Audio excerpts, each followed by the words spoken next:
This is François Carly speaking, and I'm now going to interview Mr. Fred Litwin. Fred Litwin is a Kennedy assassination researcher and is an expert. And if I'm not mistaken, he has written 3 books on the Kennedy assassination, and he's going to tell us about that. And he's going to tell us what his conclusions are after decades of studying the case very thoroughly. And it is going to be interesting. And I will ask him, of course, as I always do, whatever conclusions you have reached, what arguments do you put forth to sustain or to prove your case, because that's what is interesting. I know that you have studied the case overall, but also you have focused on one particular area of the case, which is the Garrison investigation in the 60s. You are, I would say, an expert on that. This is going to be interesting, so I will ask you to tell us what you have to say about that, and I will, of course, ask you a few questions. Okay, I'm ready. Who are you then? Well, my name is Fred Litwin. I live in Ottawa, Canada. I'm a Canadian, and I've been researching the JFK assassination since 1975. Oh. Mm-hmm. Quite a long time. Yes, indeed. And what's your journey into the Kennedy assassination research community? Well, it all started in March 1975 when I was watching Geraldo Rivera, late night television. It was a Thursday night. I was 18 years old, watching Geraldo, and all of a sudden he had Robert Grodin as his guest. I didn't know who Robert Grodin was, and they played the Zapruder film. And I had never seen the Zapruder film. I really didn't have much of an interest in the Kennedy assassination, but the back and to the left movement of Kennedy's head was intriguing, to say the least. And that sort of set me off on a journey to the library to sort of determine what exactly was going on. It seemed so apparent that Kennedy was shot from the front, but the Warren Commission said differently. So I wanted to understand what was their reason and why did they conclude that? So I immediately went to the library in Montreal. I was in junior college. We didn't have that many books on the assassination, but we did have Mark Lane's Rush to Judgment. And I read Rush to Judgment, and that was, wow, it was an eye-opener. But what really intrigued me was that he started talking in his book about the autopsy, x-rays, and photographs, and that they had been confiscated after the autopsy, and nobody really knew where they were. And this was 1975, but his book was written in 1966. So I had like a 9-year gap. And so I went to the periodical section. I got out the New York Times annual index, and I got out the periodical index, yearly index. And I started to read Time and Newsweek and New York Times articles from 1966 to up to 75 to sort of catch up.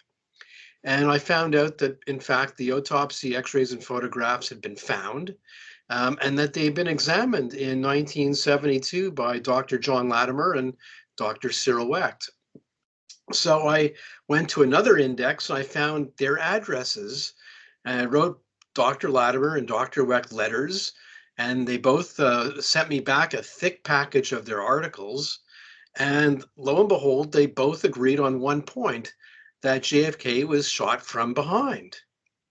In fact, Wecht, who was a prominent forensic pathologist, was quite adamant that the autopsy materials showed that that Kennedy was shot from behind. So that if he was satisfied, then why shouldn't I be satisfied? I still wasn't exactly sure, why JFK's head moved that way, but it seemed a neuromuscular spasm was a good enough of an explanation, and so that sort of satisfied me. But of course, I had doubts about the single bullet theory, and that's where I sort of rested there with the single bullet theory, and I started corresponding with I sent more letters to Wecht and Harold Weisberg, and I wrote letters to the House Select Committee on Assassinations. I even sent them a 10-page report on how to investigate the medical evidence. And then in 1978, I gave it all up. I went to MBA school, and I decided I really wanted to focus on my studies, and I just gave it all up. I packed everything in boxes, gave it all up. I did my MBA in 1980. I moved to Toronto. I didn't get back into it. And in fact, in 1983, I took a year off to go traveling, and I threw out all of my correspondence. All the stuff with Cyril Wecht and Harold Weisberg, all of that was thrown out. I gave away all my JFK books except for two. I only kept two, one of which was Sylvia Maher's Accessories After the Fact and Paul Hoch's anthology on the assassination. That was it. And I really didn't get back into the JFK assassination until the early 1990s. Mm-hmm. So it was a long period of not really, I got back into it.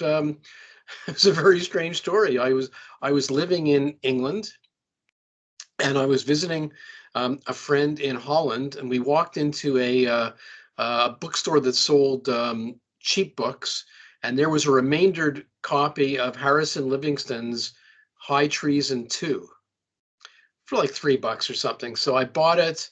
It sort of brought me back into the assassination. And I found that there was a periodical, a magazine called The Third Decade. And so I subscribed and started getting that. And then one day I came home from work, and there was my new issue of The Third Decade. And there was an article in there by Ian Griggs, who was a British researcher. And at the end of the article, it said, you know, if you're interested in the JFK assassination, we have a British group. Call John Rudd at this number in Liverpool and get in touch. And so I immediately contacted John in Liverpool, and it turned out the next day in Coventry, they were all having a big meeting. And Coventry was not far from Oxford, where I was living. And so I drove to Coventry, and that got me all the way back into the JFK assassination. Great. But if I'm not mistaken, you threw away all your correspondence with Dr. Wecht? Yep. Tossed it all away. That's a pity, because it would have value today, even to you. I mean, to everybody, I suppose, but even to you. Yeah, I'm really sad I did it. Really regret it. Well, never mind. Okay. And then, what were you thinking at the time? What were your conclusions, if you had any? Well, I was in England, and I still was sort of believing there was some sort of small conspiracy, largely based on the single bullet theory. But I should back up a minute. When the House Select Committee on Assassinations report was released in '78, I did read the report. I really wasn't back into the assassination, but I read the report, and one thing really bothered me, and it was the conclusion that there was one shot from the grassy knoll that missed, based on the acoustics evidence. And I thought, that doesn't make sense. One shot from the grassy knoll and they missed? I don't know. That seems very, very, it doesn't seem likely to me. And I also noticed that the HSCA accepted the single bullet theory. And so in the back of my mind, I said, at one point, I want to see their evidence. I'd like to read their accompanying volumes and see why they accepted the single bullet theory. So there I was in England in the early 1990s. I had met Ian Griggs. I met these people. I was sort of leaning towards conspiracy, but I had a big reaction when meeting Ian Griggs. He was such a dedicated conspiracy person. It felt like he was stuck in 1967. You know, reading Sylvia Maher, and he couldn't stop talking about the clip. Where was the clip? Was no, you know, he was going off on a lot of stuff that I thought had already been somewhat debunked. And so I had a natural reaction to argue the other way. But I was still not convinced. And then there was an advertisement in the Third Decade about now on CD-ROM, you can get all of the HSCA volumes. And I said, wow, I can now actually read the volumes. And I bought that, and I loaded it onto my computer. And one of the first things I saw was Thomas Canning, this NASA scientist, his trajectory diagrams from the 6th floor window of the school book depository. And I was shocked. all of a sudden that the single bullet theory seemed to work, or at least the trajectory worked. It worked in all manners. It seemed to line up perfectly with the limousine. I had never seen such a diagram. I was used to those connect the dot diagrams, where they show the wounds and the bullets going up and twisting, and so I was shocked. I said, "Oh my God, I've been lied to. Here's a real diagram," and oh my God, and I started printing out different chapters of the HSC volumes, the forensic pathology panel. Wow, blew me away. It blew me away with the science, the authentication of the autopsy x-rays and photos. And the more I read, the more I was convinced that there was no conspiracy. And that I was amazed at how many scientific tests the HSCA had done. But what really got me over the edge was I had always resisted reading Gerald Posner's Case Closed. The assassination conspiracy people had criticized it endlessly. They found all sorts of little errors. And so I never wanted to read the book. And finally, I decided I have to read it. And I went down to the big bookstore in Oxford, in England, and I bought his book and I brought it home and I put it on the coffee table. I couldn't open it. I was scared to open it. And it sort of sat there for several days until I decided, you know what, I'm going to go read his chapter on the medical evidence. And I read his chapter on the medical evidence, and it was like, wow, he is completely correct. Everything he says here is correct. It's right. Oh my God, there was no conspiracy. I'm totally convinced now. And everything seemed to make sense.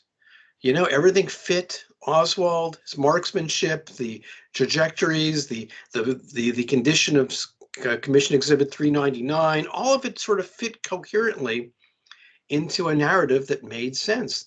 There was no conspiracy. Wow, very interesting. You mentioned the 1990s.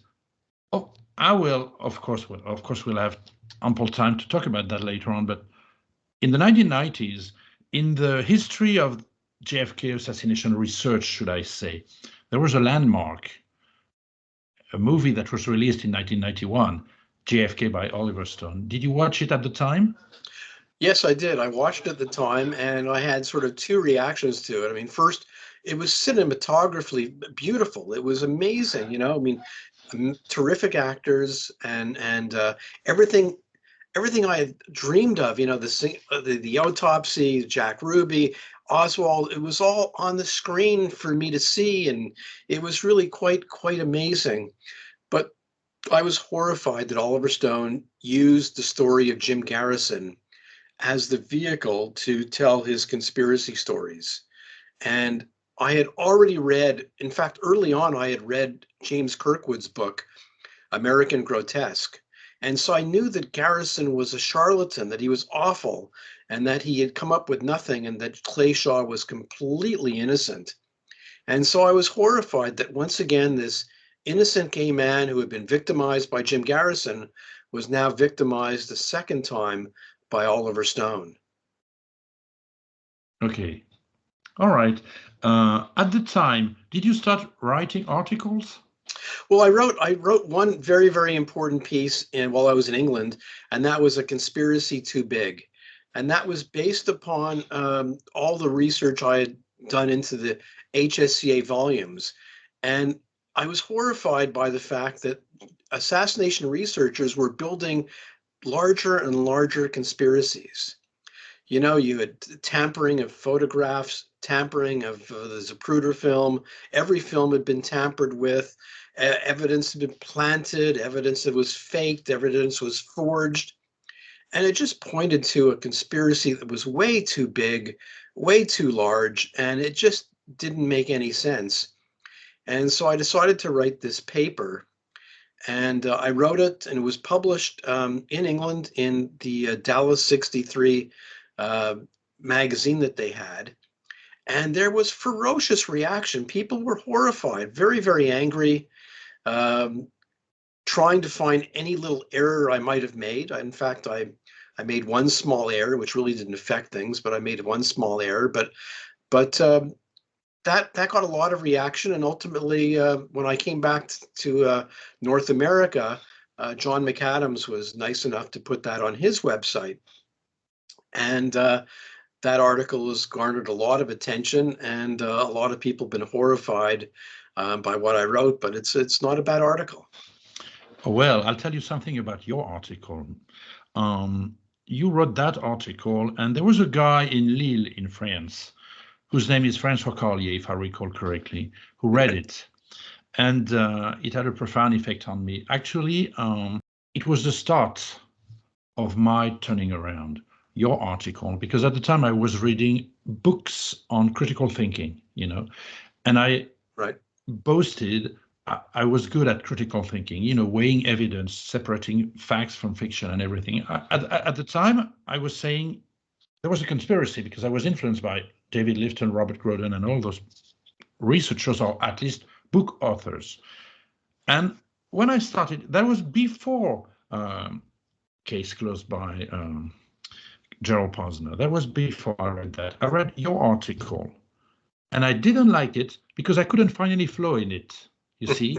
No, and what you were writing was exactly the opposite of what I was thinking.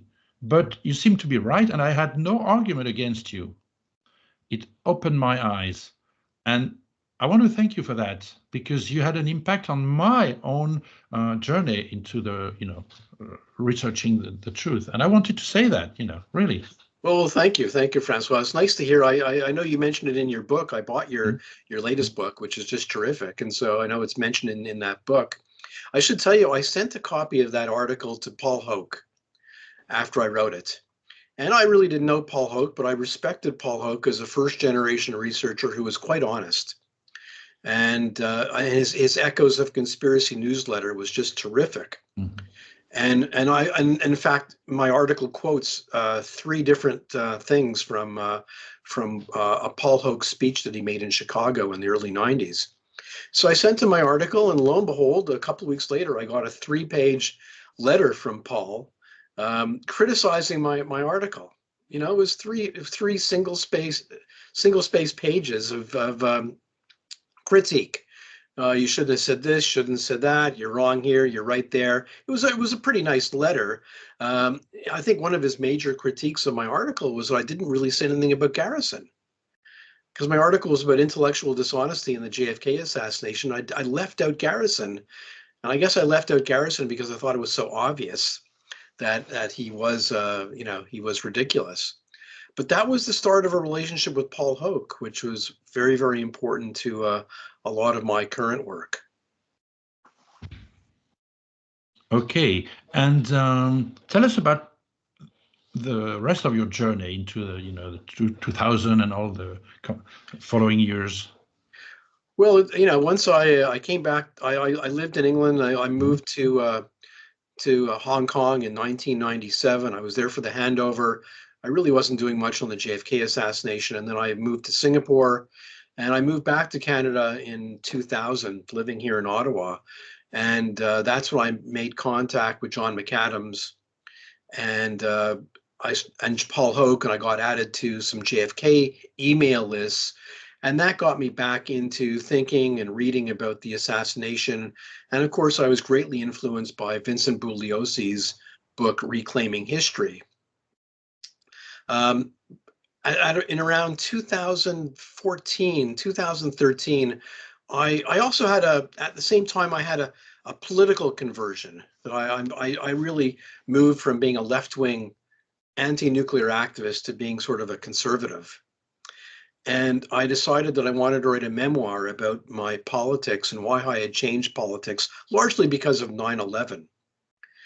And I thought, what might be interesting was to, as a contrast, to write a couple of chapters about the JFK assassination, to show my changing views there and how I had changed my views there as well. Maybe it would be sort of interesting to contrast the two. And my editor, who was a good friend of mine, but my editor, Terry Glavin, said, you know what, go write about the JFK assassination. And so I wrote 2.5 chapters on the assassination, And Terry really liked what I was writing, but at the end he decided, you know what, we're not going to use this.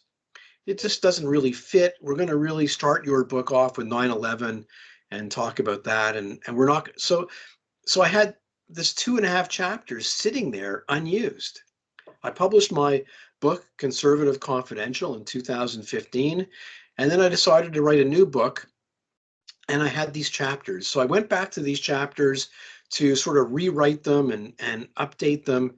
And I thought maybe I'll write a book about narratives, you know, how basically there's narratives in foreign policy that people on the left like to follow, even if it's not true.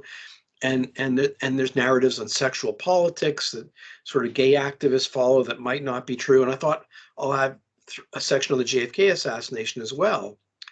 But what happened was that the Canadian Broadcasting Corporation put on a documentary about the JFK assassination, and it was horrible. It was an awful documentary, and I wrote an article about it. And I discovered that the person who had produced the documentary for the Canadian Broadcasting Corporation, Brian McKenna, had already done like 5 other documentaries on the JFK assassination. And his papers were at Concordia University in Montreal.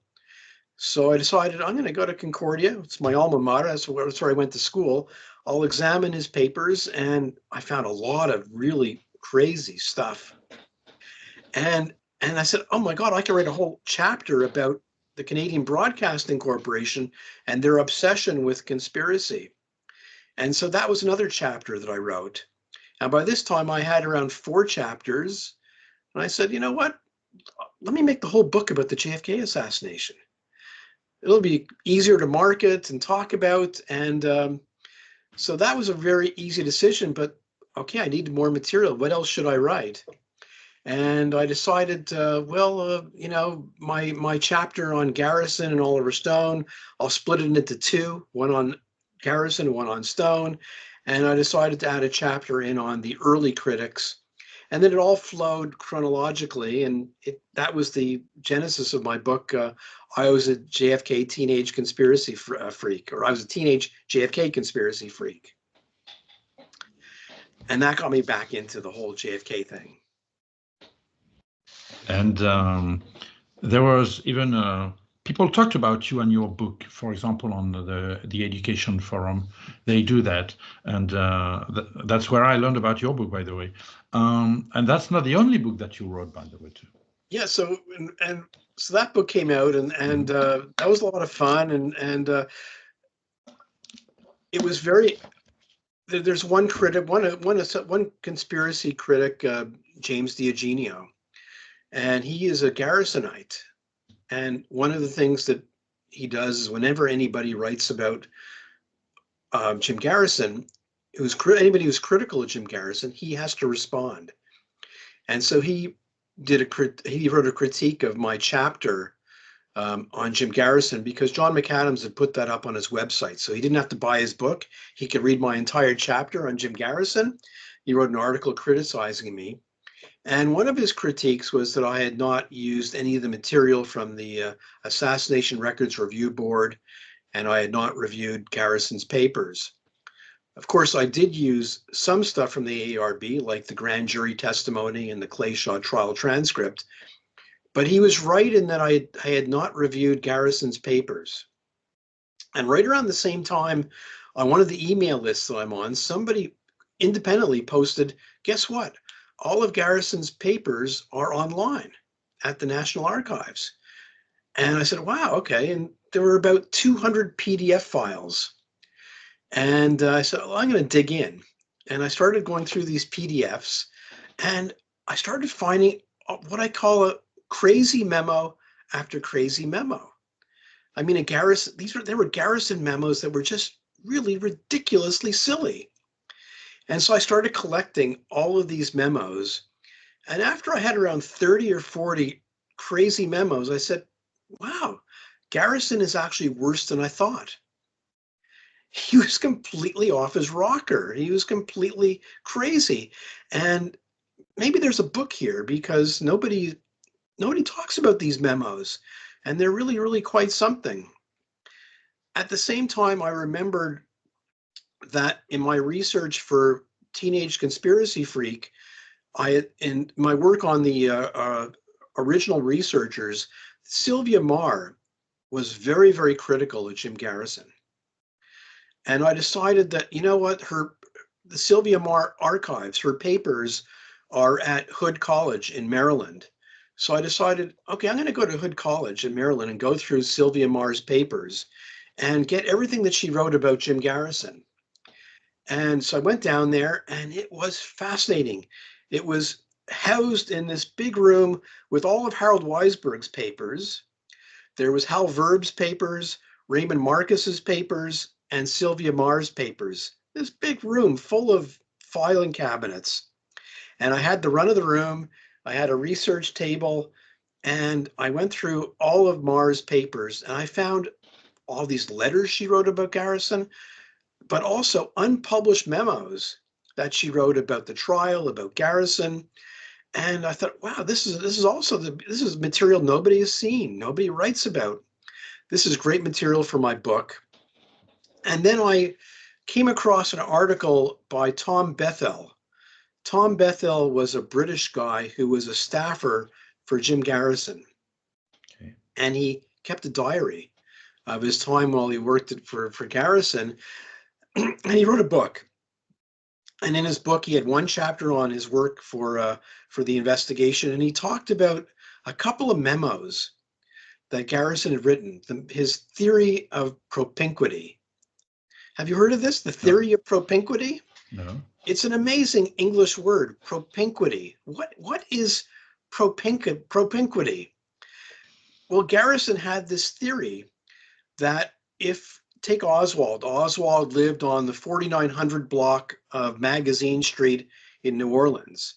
So the theory of propinquity is that criminals who work together, they may live together. They're associated with the same area. So to Garrison, Oswald lived on the 4900 block. So everybody else on that block was a suspect. If you went into a bar and you were a criminal, then anybody else who went into that bar was a suspect. And so he wrote two memos on this theory of propinquity, how people were related by geography or location or time. So I wanted to find these memos because Tom Bethell said they were crazy. But they're not online, and they're not amongst Garrison's papers.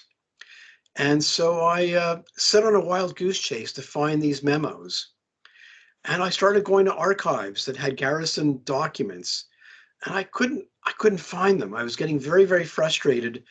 And finally, one morning, I got an email from Paul Hoke, and he had been going through all his files, and he found Garrison's first memo of propinquity. And I'm like, oh, great, I got the first one. And it was crazy. It was a crazy memo. It was sort of the memo of, Sergio Arcacha Smith went to this restaurant, and that restaurant is located, 3 blocks away from where Clay Shaw lives. And so therefore they're connected. So I needed the second memo. And I ultimately went down to New Orleans to go through the papers of Irvin Diamond, who was Clay Shaw's trial attorney. And there was the second memo of propinquity amongst the papers. So I had those memos. I traveled to every archive in the United States that had primary Garrison material. I think I had more primary Garrison documents than any other researcher in the United States. And I had just amazing material to write my second book on the trail of delusion, Jim Garrison, the Great Accuser. And that was a lot of fun writing that book. That is fascinating, really. If I may, I'm going to ask you a question because I learned about the Kennedy assassination and controversy, and I read books, and I did read the book by Jim Garrison on the trail of the assassins. And I like the book. Of course. My contention is, and I would like to have your opinion on that, it's easy today to say, with all the documents we have and the evidence that we have now, and and the scientific evidence that we have, it's easy today to say Oswald was the assassin, is the lone assassin. And I agree with you 100% about that. Well, I mean, that's what you think, and you'll tell us. But in the 60s, wouldn't you say that it is understandable that people, even honest researchers, would doubt the official version in the 60s at the time, not with what we know now, but with little they knew at the time. So that's why I always say maybe Garrison, at least in the first stages, he was, I mean, the fact that he doubted the official version and he said maybe there was something going on, something fishy, you know, conspiracy, wasn't he right to suspect that at the time? Yeah, I think you make a very good point. I think the Warren Commission made a couple of errors. Mm-hmm. And one of their errors was not examining the autopsy x-rays and photographs. Had the Warren Commission hired a panel of forensic pathologists to examine the autopsy materials back in 1964, they would have had a really good report that would have totally, here's where the wounds are, there would have been no controversy over the wounds, over the location of the wounds, et cetera, and that would have forestalled a lot of controversy and a lot of criticism later on. The Warren Commission also did not explain the backward head movement of JFK. They were silent on that issue, and they also, I mean, they could have done a much better job analyzing the Zapruder film. For instance, the lapel flip of Connolly. They could have really done a better job, or the forward motion of JFK's head from frame 312 to 313. So had they done a better job of analyzing the Zapruder film and better trajectory diagrams to support the single bullet theory, had they done all of that, there might have been a lot less controversy, but they didn't. And so the controversy was natural and was right for people to question all this material, because now that began to change in 1972, of course, when the autopsy materials finally came out. So Garrison, yes, I mean, he was amongst the other critics. He understood there were some issues. And Garrison was particularly interested in the New Orleans angle because Oswald lived there for 5 months before moving to Dallas and then killing Kennedy. But Garrison went off the rails very, very quickly. He had all of these, he was very susceptible to conspiracy critics. So, you know, if you went in to see Garrison one day and you had a certain theory, you know, the next day he might be issuing a press release about your theory and talking to the press. And so he was off on tangents, and he really, you could see in the Garrison documents that, you know, he started off, number one, okay, I'm interested in Guy Bannister. And let me go down the route and we'll talk to every one of Guy Bannister's employees. And that didn't go anywhere. And then it was, okay, I'm interested in Sergio Acosta Smith and Carlos Bringuier and Carlos Quiroga, the anti-Castro Cubans. And that didn't lead anywhere. And then there was the whole Clay Shaw and Perry Russo, which he went down that rat hole and couldn't get out of. But everywhere he really went led to nothing. And when people need to really think about Garrison, I mean, think of it. He investigated the JFK assassination for 3 years, maybe a little longer than 3 years. He came up with nothing. Absolutely nothing. So that says something. You have the Warren Commission for 1 year, the HSCA for over 2 years, Garrison for 3 years. That's 6 years of investigations. Nobody found a conspiracy. Nothing. That is true. That is very powerful. Yes, indeed. So what do you say now? Because, for example, Garrison had his investigation in the 60s. Then everybody sort of forgot about him in a way. But then in 1991, there was Oliver Stone's movie JFK, which was all about Garrison, even having Garrison do things that others did. You know, for example, Mark Lane had an interview of a witness, and in the movie, that's Jim Garrison interviewing the witness. But we know that. And he became a hero. I mean, he's a hero in the film. I mean, you watch the film and you say, wow, that guy is a hero, of course. And then Oliver Stone recently, a few years ago, had JFK revisited a documentary which he did with James D. Eugenio, by the way, and he is at it again, telling us, well, now I made a movie that's fiction. Now I'm giving you a documentary that's nonfiction. At least that's what I'm claiming, and to prove that there was a conspiracy. What do you have to say about all of that? Yeah, well, let me back up to what Oliver Stone really tried to do with JFK. He wanted to talk about Vietnam. That was what Oliver Stone was really trying to do with JFK. JFK wanted to withdraw from Vietnam, and the powers that be had to kill him, blah, blah, blah. So the movie comes out, JFK comes out, and all these people, all they want to talk about are bullet angles and trajectories and fragments and the autopsy, all the minutiae get talked about in the press. And Oliver Stone spent, a year, he would writing letters and op-eds responding to the minutiae, the small little details of the assassination, because nobody really wanted to talk about Vietnam. And I think that was incredibly disappointing to Oliver Stone, that his major point was lost because of all these little things that people wanted to talk about. And so you fast forward to this documentary series. Here was a chance for Oliver Stone to finally say, you know what? Not only was I right about Vietnam, but I was right about the minutiae, all that stuff you thought was funny back then. I was right. And here's this 4-part documentary series. There's also a 2-hour version. Here it is. I was right about everything. And when I saw that, when I watched both the 2-hour and the 4-hour version, I was appalled at how much stuff was so easily debunkable. Stuff that had been debunked years ago was resuscitated for this documentary series. And so I had a blog at the time, and it was like, okay, let's go. Let's go debunk stuff. And I just started debunking, and almost on a daily basis. And some of it was so remarkably easy, and sort of that led into at some point people started emailing me, are you going to put this stuff into a book? And I said, okay, yeah, I'll take all my Oliver Stone stuff and I'll put it into a whole book about this documentary series. And so that was sort of a fun one to write. Mm-hmm.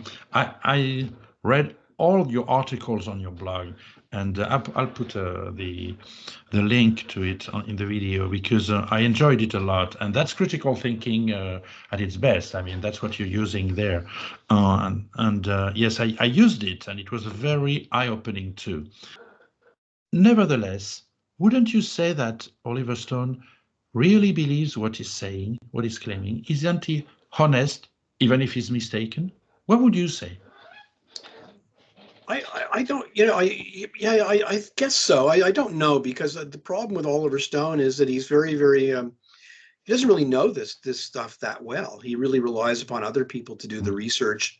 Even back when JFK came out, he was always relying on his research assistant to answer questions at press conferences. And whenever he is questioned without these people with him, he misspeaks and gets facts wrong, and he doesn't really know the case that well. So I think he really relies on a group of people around him to sort of tell him what's important and what to think. So I'm sure he believes it, but I sure wish that somebody would get to him and sort of say, hey, Oliver, you really should rethink some of this. You're being led astray by people who don't really have your best interests at heart. At least that's my opinion.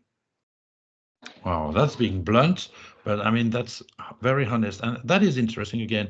Okay, so have you, in your decade-long research career, should I say, have you met and debated well-known critics or authors? That's a good question. I debated a couple of months ago. I debated on WABC in New York, Lamar Waldron on radio, and it was a very the problem with debating some of the critics is that it does give people a forum to say all sorts of ridiculous things, and then you have to end up spending time correcting a lot of the material that they talk about. In his case, there was just stuff that I think he just made up, completely made up, and so it's hard to both get across my points and also correct all the errors. I don't know who to debate. I mean, I think that who is a really good critic out there who is really worth debating. Particularly since a lot of critics reject the evidence. If you're going to argue that everything is planted and it's faked and it's phony and it's not real, what do we debate?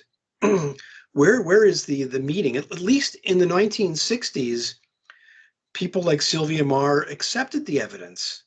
She may have had a different interpretation, but she accepted it. And now people don't. And so there's no way to meet in the middle and have sort of an interesting debate, I don't think.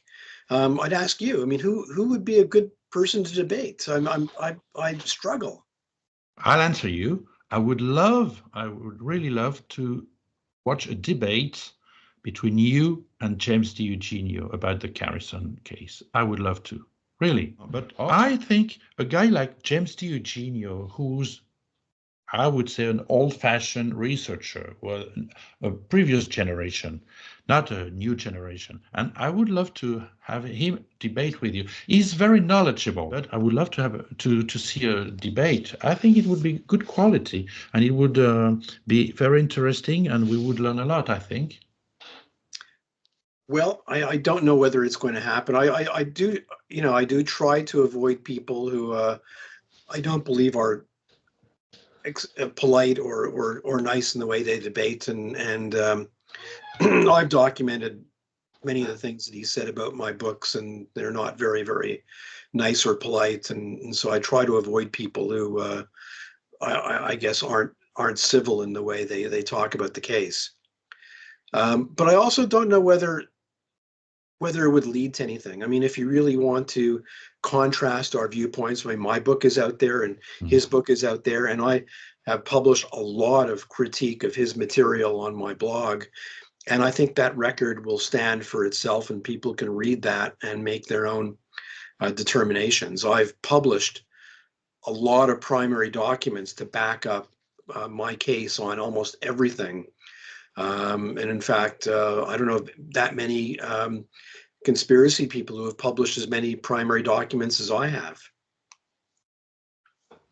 So, but in terms of, there's Eugenio, but who else is there to debate? I don't know who would make a good debating partner. I mean, Pat Spear is good. Yes, Pat Spear is an honest researcher who is also polite and nice. And I've had email exchanges with Pat Spear, and I've relied upon a lot of his research. So he is one who is certainly worthwhile to talk to because he's civil. Mm-hmm. He is. Mm-hmm. That's true. But there are not too many of them anymore. I did talk. I had an hour-long conversation with David Lifton several months before he died. Oh, tell me about it. I'd be interested. Yes, so I wanted to talk to David about the ridiculous allegation that General LeMay was at the autopsy. And of course, Lifton was one of the first people to interview O'Connor. And so I wanted to know what David thought of that. And of course, he didn't remember that much, I mean, again, his archives are full of tape recordings, and there's a lot of material that will over time will come out, videos, etc. But he didn't. He actually wrote. He did not believe that LeMay was at the autopsy. It was an interesting conversation with him because he seemed to me to be a bit lonely. He was living, I think, in Las Vegas. And we spoke for like half an hour. He was on a cell phone, and he only had one spot in his apartment that got good cell phone reception. And we got disconnected, and it was already half an hour. And he immediately sent me an email, "Call me right back." And so I called him right back, and we spoke for another half an hour. And a large part of our discussion was about the history of best evidence, and he liked to talk about the history of the book and when it came out and how it was successful and the different editions over the years, who brought it out. And so he talked a lot about, he's very proud of that book, and he talked a lot about that. And I think he wanted somebody to talk to. I see. Okay. Mm-hmm. All right. Okay. I hope someone, among his family members will be able to gather all his documents. He was supposed to issue a book. I mean, we waited for it for like 30 years, final charade. And I would be interested in reading it. I should just to interrupt you. I mean, you might be, I don't know if you've actually know, but all of the Sylvia Mar archives are online at the Harold Weisberg site. Hmm? And Philippe Labro, Hmm? there's a very, very big section of his letters to Sylvia Mar. Oh, really? Yep. And because they did a lot of correspondence. And in fact, any day now this week, I'm going to do a Philippe Labro blog post. Oh, really? Oh, that I is know that he interesting. wrote the foreword to your book. Yes, he did. He did. So he Yes. was also a very, very good person. Oh, that is interesting. I'll make sure I won't miss that. Okay, very interesting. Yes, I did, and I met him, and he wrote a book about, because you know what, Philippe Labro, I'll say it in French. Philippe Labro, he was a young journalist, and he went to Dallas, and he actually talked to Jack Ruby for a while. I mean, maybe 2 sentences, but he had a conversation with Jack Ruby. He's a very famous journalist here in Paris, in France. Very interesting, and I won't miss that.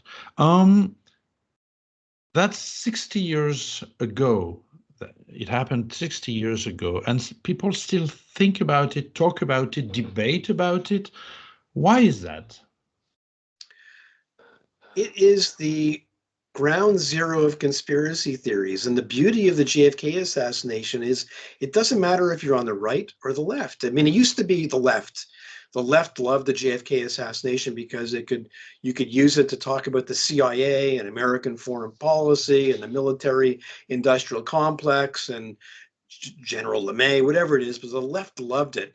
And I have to say, unfortunately, the right has caught on as well. And the right has decided, oh, this shows up the deep state, the deep state. And so now the right is starting to talk about the JFK assassination. You see it with some of the libertarian websites, Jacob Hornberger and other people, and Roger Stone, and so it's a beautiful conspiracy theory in that it lets you take your political viewpoint, whatever that is, and you could graft it on the JFK assassination and then use it for your own purposes. It's a beautiful, beautiful theory.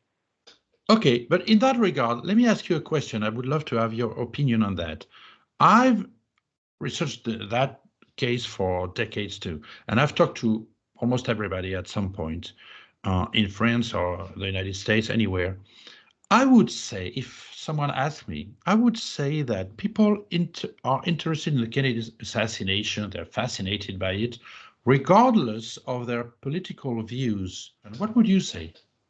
Well, I think you're right. You're right about that. But on the other hand, I mean, there are some people where you clearly, it doesn't take you long to determine, oh my God, I know exactly where they're coming from. And yes, they're going on a rant about the CIA or Alan Dulles or American foreign policy, so you know where they're coming from. So certainly some people really like the mystery of the JFK assassination and the detective work and all of that, and you may not know their political viewpoints, but a lot of people do showcase their political viewpoints through their theories. Okay, fair enough. According to you, what could end the controversy and put things to rest and have everybody agree, okay, Oswald did it, let's put it to rest? I think time is naturally ending some of this. Younger people today barely know who John Kennedy was, and the controversy really doesn't interest a lot of young people. And so I think over time, the controversy is going to wither away, and the baby boomers like me who are really fascinated with this will die. So I think interest is going away. But also I think because of the internet, because of people like you and me, and the fact that we now can argue back to the conspiracy people, I think the tide is changing. And a lot of the recent opinion polls show a rising trend towards people not believing in conspiracy. And in fact, I would say that when you actually put the different conspiracy theories out there, the one theory with most support is Oswald acted alone.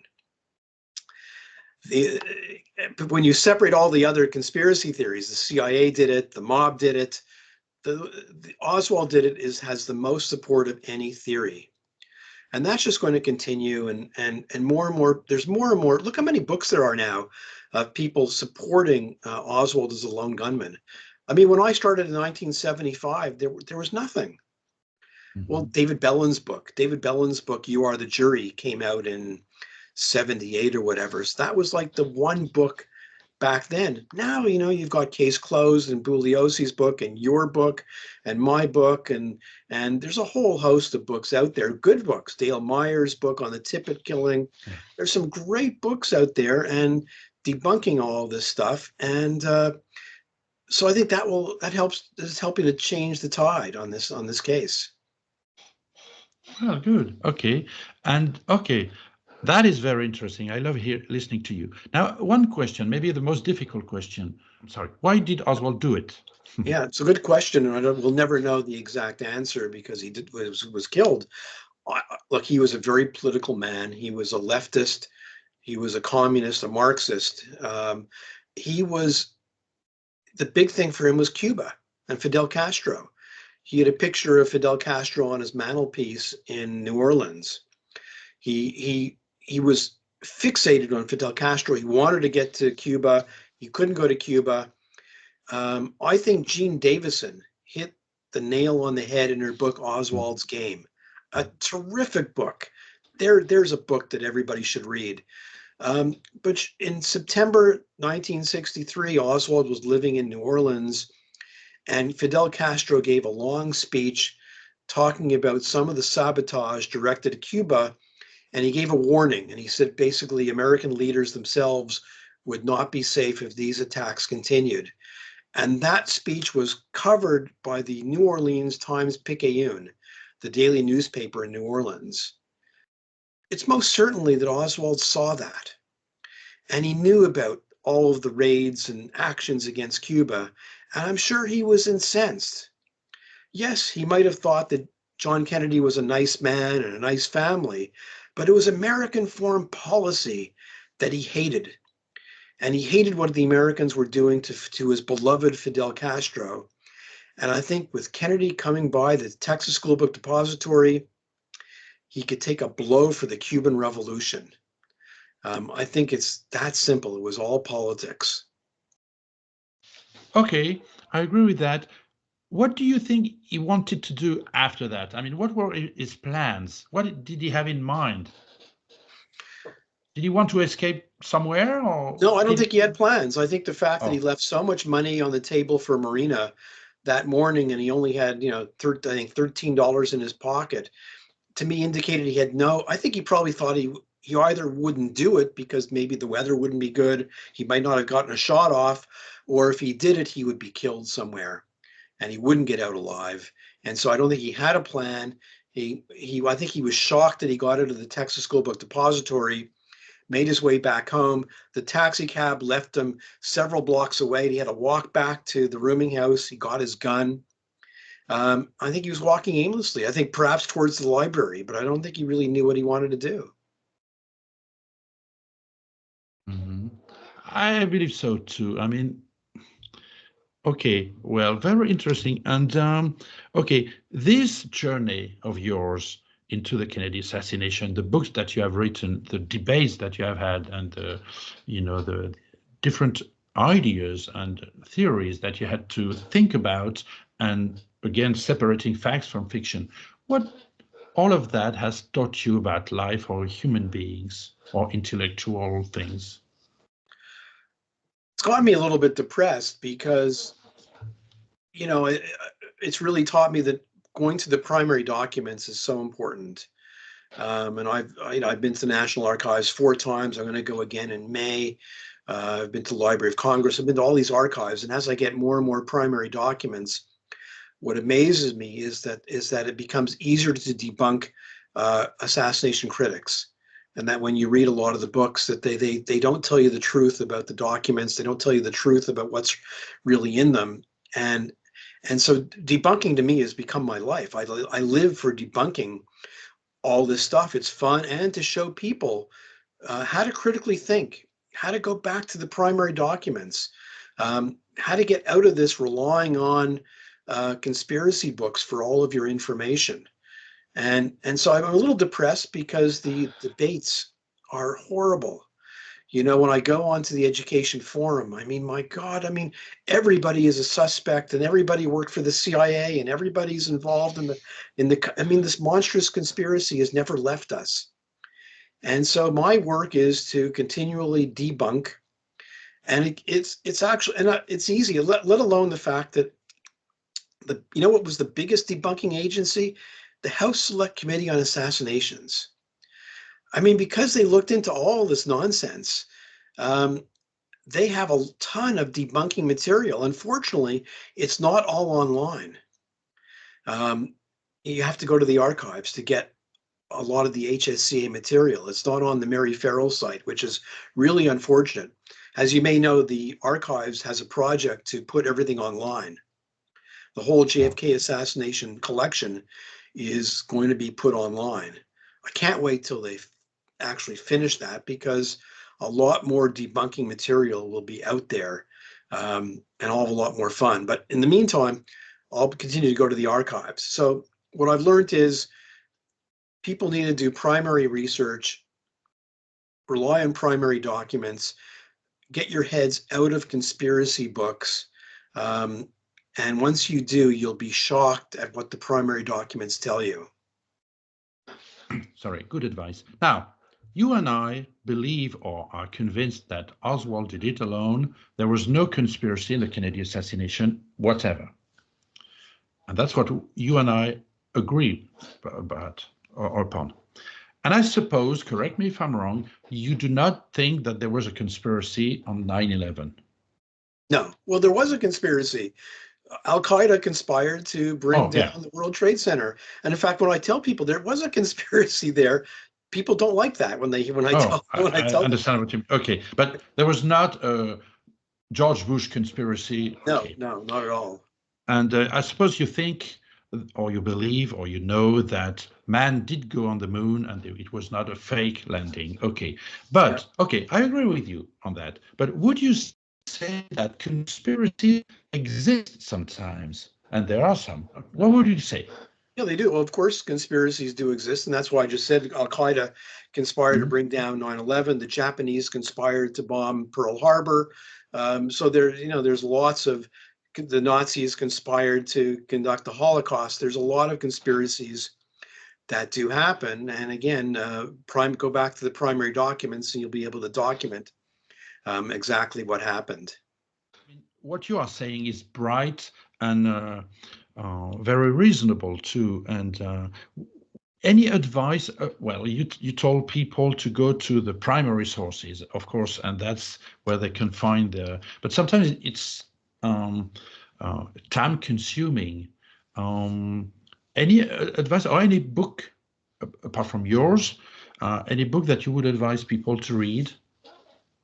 There's a lot of really good books that are published. For your books, of course, are very good for people who speak French. I can't wait till your book is translated, although there is some English in your book as well. But there's Vincent Bugliosi's book and Case Closed. But Jean Davison, her book Oswald's Game, blew me away. When I read that book, I just thought, wow, not a lot of people have read it, and in fact, the only way you can read it is to buy a secondhand copy of it. But Jean Davison's book is terrific. Dale Myers' book on the Tippett case is terrific. There's a whole host of really good books out there that explain the case, and many of the books have primary documents. I try to include, for instance, in my book on the Garrison case, there's a lot of documents in my book. And in fact, on my book on Oliver Stone's Film Flam, the documentary series, I published on my blog all my footnotes. And I have a lot of online links for my footnotes so people can go to the primary documents themselves and see for themselves what this material is all about. It's all on my blog. And if you want to see some good analysis, I have over 850 articles on my blog on all sorts of topics on the JFK assassination. It is very impressive. And again, I read a few of the articles that you wrote, and I enjoyed them. And do you have any anecdotes that you would like to share with people before we wrap up? Well, one anecdote, and I think it speaks to that documentary series. The documentary series made a very big point that Elmer Todd's initials were not on Commission Exhibit 399. And so a lot of people wanted to look at photographs and see if they could find his initials.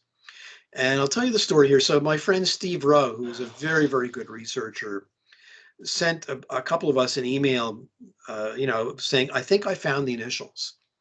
And he sort of included a few pictures, and here are the initials. And I replied, I said, I don't know if you're right or you're wrong, but in 2016, NARA published very high-res photographs of CE 399 and the other fragments. And I said, you have to go back to those photographs and check there, because that's the highest res. The problem was that they're so high res that you have to get a computer expert to actually take these JPEGs and meld them together. And it was beyond my capability. So I actually went to Facebook, and I found a computer expert. I hired somebody to actually go to the NARA website, take all this stuff, stitch it together, and put it on a hard drive, and I sent it to Steve Rowe. And I said, now, examine those photographs and see if you could find the initials. Now, he actually had to get he had to get a special viewer to look at these high-res, super high-res photographs. I mean, these are big, big photographs. And as soon as he opened up the pictures, he found the initials. They're there. And so then he published an article about that, and it's in my book, and it's on my blog. But what it really showed was that documentary series did not examine those photographs. It said the initials were not there based on another conspiracy theorist, John Hunt, saying they're not there. And so this tells you what you need to know about these new researchers. They don't do the work. They could have gone to NARA. They could have looked at those photographs for themselves and saved the embarrassment of making such a huge mistake. But they couldn't be bothered of doing the primary research. And that's, I think, a really interesting tale. Exactly. Yes. I mean, that says it all. I want to say congratulations. And I realize, listening to you, you have done so much good work. I mean, you have, and I want to stress that, underline that. You have, and as a researcher myself, I mean, I look up to you, and I want you to know that. I look up to you, I do. And you have done tremendous work. And again, as I told you, your article had such an impact on me at the very beginning of my journey. And I remember myself reading that. I do. I know when, I know where. I remember that. And I didn't like your article, But I thank you for that. I really thank you for writing it. Yes. And by the way, I've started my own podcast series, and you're on my list for an interview in the next couple of months. So I'll be contacting you for an interview as well. Well, I'll be very honored, and I'll do my best, of course. And I want to thank you for that moment that we shared together, because I enjoyed it a lot. I hope people will enjoy it. I'm sure they will. And my friend DVP, you know him, I'm not saying his name, so I won't pronounce it incorrectly. I'm sure he will enjoy that too. Again, as I told you, I tend to say maybe at the very beginning of the 60s, we didn't have all those documents and the evidence that we have now. But what you have just said, what you have said today, I agree with you 100%, really. And I congratulate you for everything. And I thank you for today's moment. It was terrific. It was a good interview. It's a lot of fun. Okay. And again, thank you very much, Francois. You're a great researcher as well, so I really appreciate it. Trying. Okay. Thank you. Bye-bye now. Thank you. Okay. Take care. Yeah. Bye.